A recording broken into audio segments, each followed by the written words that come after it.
الحمدللہ والصلاة والسلام علی رسول اللہ وعلی آلہ وصحبہ وموالہ۔ محترم بھائیو، السلام علیکم ورحمۃ اللہ وبرکاتہ۔ سورہ البقرہ کی تفسیر جاری ہے اور آج ہم سورہ البقرہ کی آیت نمبر 62 کی تفسیر جانیں گے۔ اللہ تعالیٰ فرماتا ہے اعوذ باللہ من الشیطان الرجیم، بسم اللہ الرحمن الرحیم۔ ان الذين آمنوا والذين هادوا والنصارى والصابئين من آمن بالله واليوم الآخر وعمل صالحا فلهم أجرهم عند ربهم ولا خوف عليهم ولا هم يحزنون۔ مسلمان ہوں، یہودی ہوں، نصارہ ہوں یا صابی ہوں، جو کوئی بھی اللہ تعالیٰ پر، قیامت کے دن پر ایمان لائے اور نیک عمل کرے تو ان کا اجر ان کے رب کے پاس ہیں، اور ان پر نہ کوئی ڈر ہوگا اور نہ ہی وہ غمگین ہوں گے۔ اس سے پہلے کی جو آیت گزری ہے اس میں بنو اسرائیل کی شرارت کا اللہ تعالیٰ نے ذکر کیا اور یہ بتایا کہ ان کے اوپر ذلت، مسکینی اور اللہ رب العالمین کا غضب اترا۔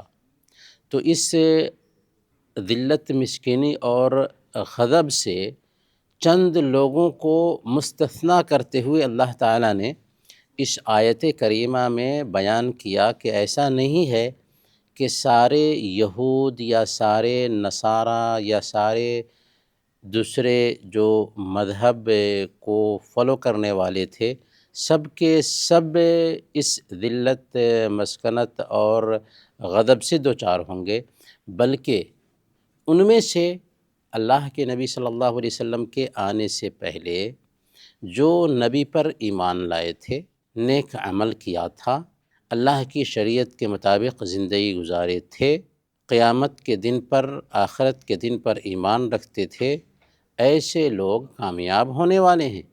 ایسے لوگوں کا اجر ضائع نہیں ہوگا۔ تو یہ مت سمجھو کہ سارے یہود یا سارے نصارہ یا سارے صابئی سب کے سب اس ذلت اور مسکنت سے دوچار ہونے والے ہیں۔ اسی کے حوالے سے اللہ تعالیٰ فرما رہا ہے کہ چاہے مسلمان ہوں، چاہے یہودی ہوں، چاہے نصارہ ہوں۔ مسلمان تو معلوم ہے کہ جو اللہ کے اوپر ایمان لائے اور پیارے نبی صلی اللہ علیہ وسلم کی تصدیق کرے وہ مسلمان ہے۔ یہودی لفظ جو ہے نا، ہادہ یہودوں کا معنی ہوتا ہے توبہ کرنا۔ تو چونکہ انہوں نے بچھڑے کی پوجا سے توبہ کی تھی اس لیے ان کو یہود کہا جانے لگا۔ اور ایک قول یہ ہے کہ یہود کو یہود اس لیے کہا جاتا ہے کہ حضرت یعقوب علیہ السلام کے بڑے بیٹے کا نام یہوذا تھا، تو اس نسبت سے ان کو یہود کہا جانے لگا۔ برکیف یہود وہ ہیں جو حضرت موسیٰ علیہ السلام کو ماننے کا دعویٰ کرتے ہیں۔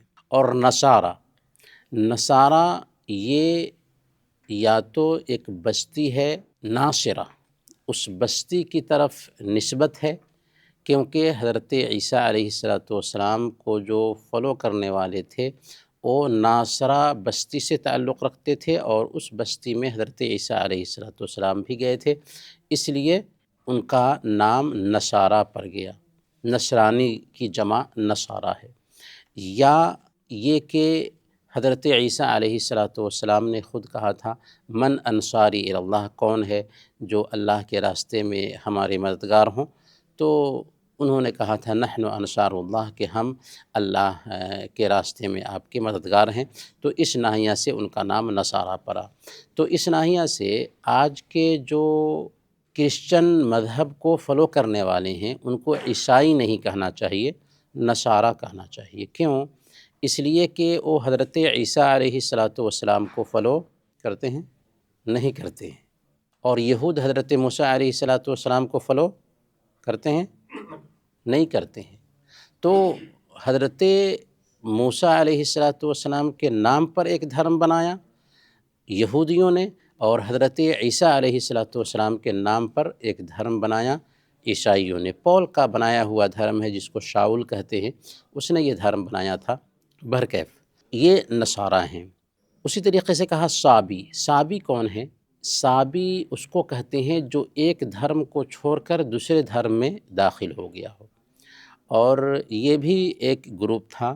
تو اللہ تعالیٰ کیا کہتا ہے؟ اللہ تعالیٰ یہ کہہ رہا ہے عمومی بات کہ چاہے جو ایمان لائے ہوں، چاہے جو عیسیٰ علیہ السلام کو فالو کرنے والے ہوں، چاہے موسیٰ علیہ السلام کو فالو کرنے والے ہوں، چاہے ایک دھرم سے نکل کر دوسرے دھرم میں چلے گئے ہوں اور اللہ پر اور آخرت کے دن پر ایمان رکھنے والے ہوں، نبی پاک صلی اللہ علیہ وسلم کے آنے سے پہلے اگر ایسے افراد پائے گئے تو ان کا اجر اللہ کے پاس ہے، ان کا اجر اللہ کے پاس ہے۔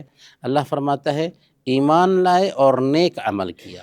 ایمان تو واضح ہے کہ اللہ پر ایمان لانا، فرشتوں پر ایمان لانا، کتابوں پر ایمان لانا، رسولوں پر ایمان لانا، آخرت کے دن پر ایمان لانا اور اچھی بری تقدیر پر ایمان لانا، اور نیک عمل کیا۔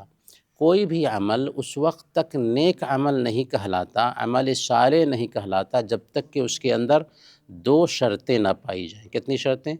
دو شرطیں نہ پائی جائیں۔ پہلی شرط یہ ہے کہ اس کے اندر اخلاص پایا جائے، اور دوسری شرط یہ ہے کہ متابعت پائی جائے، یعنی نبی اکرم صلی اللہ علیہ وسلم کے طریقے کے مطابق وہ کام ہو۔ اگر اس کام میں دکھلاوا ہے، اگر اس کام میں ریاکاری ہے تو اللہ تعالیٰ اس عمل کو قبول نہیں کرتا۔ اسی طریقے سے اگر وہ عمل پیارے نبی صلی اللہ علیہ وسلم کے طریقے کے مطابق نہیں ہے تو اللہ تعالیٰ اس کو قبول نہیں کرتا۔ تو گویا کہ عمل میں اخلاص ہو اور پیارے نبی صلی اللہ علیہ وسلم کے بتائے ہوئے طریقے کے مطابق ہو، تبھی اللہ تعالیٰ اسے قبول کرتا ہے۔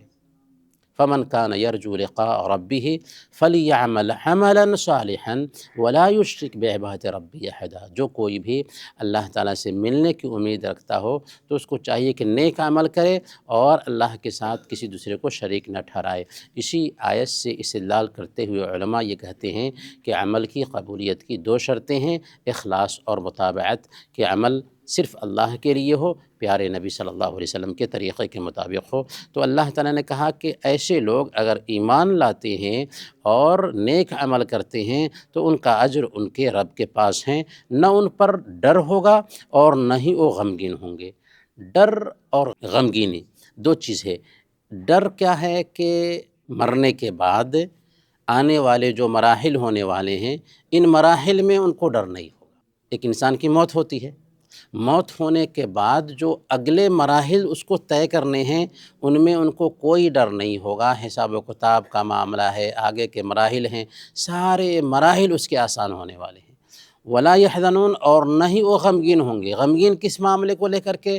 پیچھے جو انہوں نے مال چھوڑا ہے، اولاد چھوڑی ہے، ان کے بارے میں بھی ان کو فکر مندی کی ضرورت نہیں ہے۔ تو نہ تو ان کو ڈر ہوگا اور نہ ہی غمگین ہوں گے۔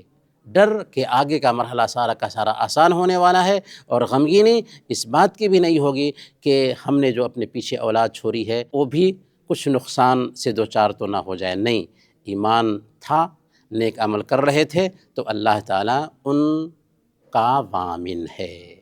یہاں پر اس آیت کریمہ سے کچھ نام نہاد لوگوں نے یہ مفہوم نکالنے کی کوشش کی ہے کہ اگر کوئی یہودی ہو، عیسائی ہو، یا کسی بھی دھرم کو فالو کرنے والا ہو، اگر اللہ پر ایمان لائے، آخرت کے دن پر ایمان لائے، نبی پاک صلی اللہ علیہ وسلم پر ایمان نہ لائے، تب بھی وہ جنت میں جائے گا۔